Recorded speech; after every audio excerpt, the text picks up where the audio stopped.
Selamat datang kembali semuanya. Jepang telah menjadi yang terdepan dalam penelitian tenaga surya berbasis ruang angkasa selama puluhan tahun. Idenya adalah mengumpulkan energi surya di orbit, di mana sinar matahari terus-menerus ada, lalu menyalurkan daya itu ke bumi dalam bentuk gelombang mikro. Kementerian Ekonomi, Perdagangan dan Industri Jepang, serta Kementerian Dalam Negeri dan Komunikasi Jepang, telah mendukung program ini seringkali bekerja sama dengan Japan Aerospace Exploration Agency, yang dikenal sebagai JAXA. Tujuannya adalah untuk menjamin kemandirian energi jangka panjang bagi Jepang, dan untuk menunjukkan kelayakan teknis transfer daya nirkabel dalam skala besar. Untuk memahami cara kerja pembangkit listrik tenaga surya berbasis luar angkasa, kita mulai dari satelit itu sendiri. Satelit yang dilengkapi dengan panel surya besar mengubah sinar matahari menjadi listrik arus searah. Berbeda dengan di bumi, panel ini dapat beroperasi di bawah sinar matahari terus-menerus, tanpa gangguan siang dan malam atau cuaca. Listrik tersebut kemudian digunakan untuk memberi daya pada pemancar gelombang mikro. Pemancar tersebut mengubah arus searah menjadi gelombang radio frekuensi mikro, biasanya dalam kisaran 2,45 GHz atau 5,6 GHz. Frekuensi ini dipilih karena dapat melewati atmosfer secara efisien dengan kehilangan minimal. Setelah diubah, gelombang mikro diarahkan ke bumi menggunakan antena larik bertahap. Antena jenis ini menggunakan banyak elemen pemancar kecil, yang masing-masing dikendalikan dengan waktu yang tepat untuk mengarahkan berkas gelombang mikro secara elektronik. Dengan menyesuaikan fase sinyal di setiap elemen, output gabungan dapat diarahkan dengan akurasi tinggi. Peneliti JAXA telah mendemonstrasikan model laboratorium larik bertahap yang mampu mengarahkan berkas gelombang mikro jarak jauh. Akurasi berkas sangat penting karena ketidakselarasan apapun dapat mengakibatkan efisiensi berkurang atau masalah keamanan. Di bumi, pancaran gelombang mikro yang datang diterima oleh antena penyiarah yang dikenal sebagai rektena. Rektena adalah susunan antena dipol yang terhubung ke dioda. Antena ini menangkap energi gelombang mikro dan dioda mengubah sinyal bolak-balik menjadi listrik arus searah. Arus searah ini kemudian diubah menjadi arus bolak-balik dan disalurkan ke jaringan listrik. Rektena telah diuji dalam skala mulai dari beberapa meter hingga beberapa kilometer. Mitsubishi Heavy Industries telah bekerja untuk merancang rektena yang dioptimalkan untuk efisiensi dan keamanan dalam percobaan lapangan di Jepang. Prinsip transmisi daya nirkabel itu bukan hal baru. Dulu di tahun 1970-an, NASA dan Departemen Energi AS melakukan percobaan di Goldstone, California, di mana mereka mengirimkan daya sebesar 30 kW sejauh 1 mil menggunakan pancaran gelombang mikro. Percobaan itu menunjukkan bahwa efisiensi transfer daya di atas 80% bisa dicapai dalam kondisi terkontrol. JAXA telah membangun di atas fondasi itu, menyesuaikan teknologi dengan komponen fotovoltaik dan gelombang mikro modern. Salah satu demonstrasi terbaru yang paling penting terjadi pada tahun 2015, ketika JAXA berhasil mengirimkan daya sebesar 1,8 kW secara nirkabel sejauh 55 meter, menggunakan antena array bertahap. Para peneliti mempublikasikan hasil ini di IEEE Spectrum, dengan mencatat bahwa sistem tersebut mencapai efisiensi tinggi dalam pengaturan berbasis darat. Meskipun tingkat dayanya kecil dibandingkan dengan kebutuhan sistem luar angkasa, ini membuktikan bahwa konsep tersebut dapat bekerja dengan pengarahan berkas yang terkontrol. Mitsubishi Electric dan Universitas Kyoto berkolaborasi dalam upaya ini, menyoroti hubungan erat antara penelitian akademis dan industri di Jepang. Tantangan teknik utama adalah membuat panel surya yang cukup ringan untuk diluncurkan, dan cukup besar untuk mengumpulkan daya yang signifikan. Panel surya konvensional yang digunakan pada satelit terlalu kecil untuk tingkat daya multi-megawatt. Sebagai gantinya, para insinyur sedang mencari bahan fotovoltaik film tipis yang ringan yang dapat digulirkan menjadi susunan skala kilometer. Perusahaan seperti Sharp Corporation telah mengembangkan sel film tipis dengan efisiensi tinggi yang dapat diadaptasi untuk penggunaan di orbit. Integrasi panel-panel ini ke dalam struktur yang dapat dibuka adalah bidang penelitian yang sedang berlangsung di universitas-universitas seperti Universitas Tokyo. Setelah di orbit, satelit harus menjaga orientasi yang tepat ke arah matahari dan bumi. Ini membutuhkan sistem kontrol SIG yang canggih. Roda reaksi dan giroskop momen kontrol biasanya digunakan untuk orientasi satelit. Untuk satelit tenaga surya luar angkasa, sistem ini harus menangani operasi berkelanjutan dengan presisi tinggi. JAXA telah bermitra dengan AC Corporation untuk menguji algoritma kontrol yang mampu menjaga struktur besar tetap stabil saat mentransmisikan berkas gelombang mikro secara akurat ke rektena di darat. Ini adalah perbedaan besar dari satelit konvensional yang hanya perlu mengarahkan antena ke target yang relatif kecil. Keamanan transmisi gelombang mikro itu pertanyaan yang sering muncul. Dengan kepadatan daya yang direncanakan, berkas gelombang mikro akan menyebar ke area yang luas, sehingga kekuatan medan menjadi lebih rendah daripada yang kita temui di oven gelombang mikro rumah tangga. JAXA dan Kementerian Dalam Negeri dan Komunikasi telah menetapkan pedoman keamanan yang ketat. Peneliti di Universitas Kyoto menerbitkan karya di Science Advances yang menganalisis efek biologis gelombang mikro 2,45 GHz pada intensitas yang dituju. Temuan mereka menunjukkan bahwa sistem dapat beroperasi dengan aman dengan kontrol berkas yang tepat dan mekanisme keamanan yang mematikan transmisi jika penyelarasan hilang.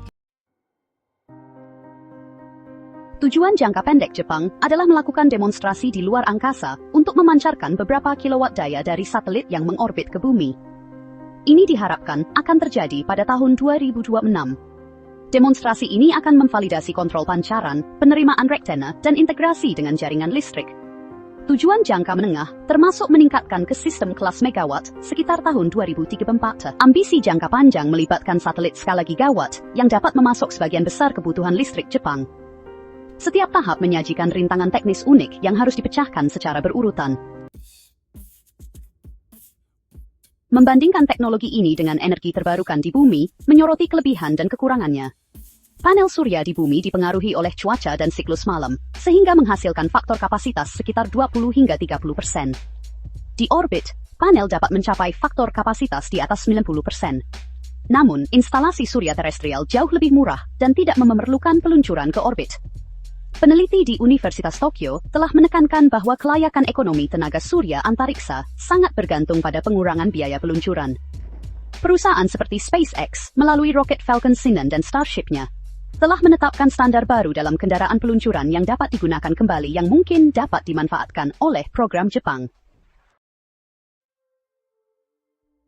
Pendekatan Jepang bisa dibandingkan dengan program Tiongkok di Chinese Academy of Space Technology.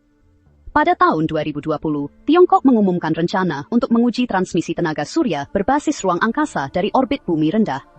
Kedua negara ini mengejar jalur teknis yang mirip, tapi Jepang lebih menekankan kerjasama internasional. JAXA telah menandatangani perjanjian dengan Badan Antariksa Eropa untuk berbagi temuan, dan makalah di jurnal seperti Acta Astronautica telah merinci studi kolaboratif. Studi kasus ini memungkinkan Jepang untuk membandingkan kemajuannya dengan negara-negara penjelajah luar angkasa lainnya, sambil berkontribusi pada penelitian global. Salah satu keterbatasannya adalah efisiensi. Sekalipun panel surya di orbit mengumpulkan energi dengan kapasitas tinggi, setiap langkah konversi mengurangi total output. Panel fotovoltaik mengubah sinar matahari menjadi listrik dengan efisiensi sekitar 30%. Konversi gelombang mikro bisa kehilangan 10% lagi, dan transmisi atmosfer, serta konversi rektena semakin menguranginya. Efisiensi bersih dari sinar matahari ke listrik jaringan mungkin hanya 10 hingga 15%. Peneliti di Universitas Osaka telah menerbitkan di Applied Physics Letters yang membahas peningkatan pada penyiarah dioda untuk mendorong efisiensi lebih tinggi. Tetapi, ini masih dalam tahap eksperimen. Tantangan lainnya adalah daya tahan. Satelit di orbit geostasioner menghadapi radiasi konstan dan siklus termal yang bisa sangat keras. Bahan fotovoltaik film tipis bisa rusak seiring waktu. Perawatan di orbit itu sulit, meskipun teknologi servis robotik sedang dikembangkan. JAXA telah bekerja sama dengan Hitachi untuk mempelajari lengan robot otonom yang bisa mengganti atau memperbaiki komponen modular satelit tenaga surya. Sistem ini akan dibangun berdasarkan teknologi yang sudah ditunjukkan di stasiun luar angkasa internasional, tapi disesuaikan untuk struktur yang lebih besar. Biaya adalah perhatian utama. Meluncurkan ribuan ton perangkat keras ke orbit tetap mahal, bahkan dengan roket yang bisa dipakai ulang. Sistem kelas megawatt bisa membutuhkan puluhan peluncuran. Para analis di Badan Energi Internasional telah mencatat dalam laporan bahwa energi terbarukan di darat akan terus mendominasi karena biayanya yang lebih rendah.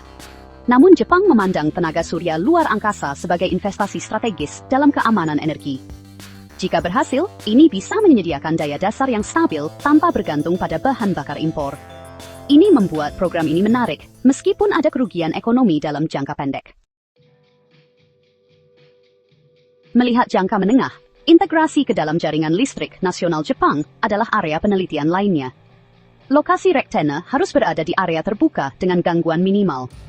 Para peneliti di Tokyo Institute of Technology telah membuat model bagaimana rektana dapat diintegrasikan ke daerah pedesaan, dengan hasil yang langsung masuk ke jalur transmisi tegangan tinggi. Studi-studi ini diterbitkan dalam IEEE Transactions on Microwave Theory and Techniques, menekankan perlunya perencanaan tata guna lahan dan infrastruktur transmisi yang cermat. Ada juga pertanyaan tentang regulasi internasional. Uni Telekomunikasi Internasional harus mengalokasikan pita frekuensi untuk transmisi daya gelombang mikro. Alokasi spektrum sudah padat dengan satelit komunikasi, radar, dan layanan siaran. Kementerian Dalam Negeri dan Komunikasi Jepang telah terlibat dalam diskusi dengan badan-badan internasional untuk mengamankan bandwidth yang diperlukan. Lingkungan regulasi ini akan membentuk kecepatan di mana tenaga surya antariksa dapat beralih dari eksperimen ke sistem operasional. Dalam jangka panjang, para peneliti membayangkan jaringan beberapa satelit yang mengirimkan daya ke berbagai rektana di seluruh dunia. Jaringan global yang sebagian ditenagai dari luar angkasa dapat mengurangi ketergantungan pada bahan bakar fosil dan menyediakan listrik ke daerah terpencil. Mewujudkan visi ini akan membutuhkan terobosan dalam material, sistem peluncuran, dan teknologi transmisi nirkabel. Pada tahun 2024, program Jepang masih bersifat eksperimental, tetapi kemajuan yang stabil terus berlanjut. Demonstrasi yang direncanakan pada tahun 2026 akan menjadi tonggak penting, menunjukkan apakah penelitian selama puluhan tahun dapat diterjemahkan menjadi hasil yang praktis. Sebagai penutup, upaya Jepang dalam mengirim tenaga surya dari luar angkasa adalah salah satu proyek energi paling hebat di dunia. Proyek ini menggunakan panel surya di satelit, pemancar gelombang mikro bertahap, dan penangkap energi di bumi. Perusahaan-perusahaan seperti Mitsubishi Heavy Industries, Sharp, dan EC adalah bagian penting dari proyek ini, bersama dengan universitas-universitas seperti Universitas Kyoto, Universitas Osaka, dan Universitas Tokyo. Kementerian-kementerian pemerintah juga memberikan dukungan, dan JAXA mengatur seluruh programnya. Tantangan seperti efisiensi, biaya, dan aturan masih besar, tapi teknologi ini terus maju. Percobaan yang akan datang akan menunjukkan peran pentingnya dalam kebutuhan energi Jepang. Terima kasih banyak sudah menonton. Tolong suka dan berlangganan.